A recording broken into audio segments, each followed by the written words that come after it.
YouTube application click করলে তোমাদের সামনে এইরকম একটি পেজ ওপেন হবে।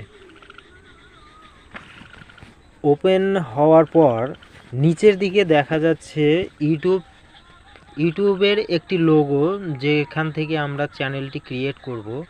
নিচের দিকে দেখা যাচ্ছে, দেখিয়ে দিচ্ছি আমি, এইখানে দেখা যাচ্ছে। তো এখানে ক্লিক করলে আমরা নতুন একটি পেজে চলে যাব। তো তোমাদের পেজটি ঠিক এই রকম দেখাবে। উপরের দিকে দেখা যাচ্ছে লোগোর পাশে ক্রিয়েট এ চ্যানেল, এখানে ক্লিক করতে হবে। তবুও আমি একবার দেখিয়ে দিই, এই যে ক্রিয়েট ইওর চ্যানেল, এখানে ক্লিক করতে হবে। তো আমরা ক্লিক করে দিই, এখানে নতুন একটি পেজ সামনে আসবে। প্রথম অপশনে আমরা দেখতে পাচ্ছি লোগোর উপরে একটি ক্যামেরার চিহ্ন দেওয়া আছে, এই যে। তো আমরা এখানে ক্লিক করব। এখানে ক্লিক করলে আমাদের নতুন একটি পেজে নিয়ে চলে আসবে। তো আমি যে কোনো একটি লোগো লাগিয়ে দিব। তো আমি জিমেলের একটা উদাহরণের জন্য লোগো লাগিয়ে দিচ্ছি। আমি এক্সাম্পলের জন্য জিমেলের একটি লোগো লাগিয়ে দিচ্ছি। আমাদের লোগো সেট হয়ে গেছে। এর পরের দ্বিতীয় অপশন আছে নেম।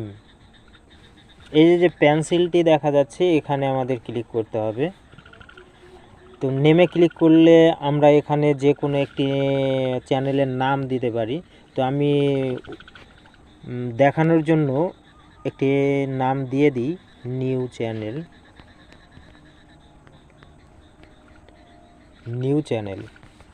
তো নামটি দিয়ে দিলাম। ওপরের দিকে দেখা যাচ্ছে সেভ, আমরা এখানে ক্লিক করে সেভ করে দেব।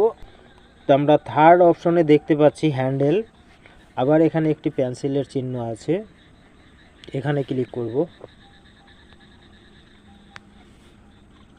এখানে ক্লিক করলে আমরা এখানে কিছু লেখার জন্য একটি অপশন দিবে। তো আমরা চাইলে এটা চেঞ্জ করে লিখতে পারি বা এটা রাখলেও অসুবিধা নেই। তো আমি দেখানোর জন্য কিছু একটা লিখে দিই পরে, বিপিকে। তো লিখে দিলাম। এবার উপরের দিকে সেভ অপশনে দেখা যাচ্ছে।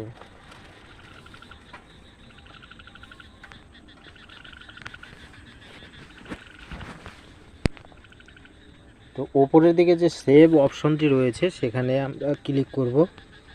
পেজটি কিন্তু নতুন একটি চ্যানেলের জন্য রেডি হয়ে গেছে। এই যে এখানে আমরা দেখতে পাচ্ছি ক্রিয়েট চ্যানেল, এখানে ক্লিক করলেই কিন্তু আমাদের চ্যানেলটি তৈরি হয়ে যাবে।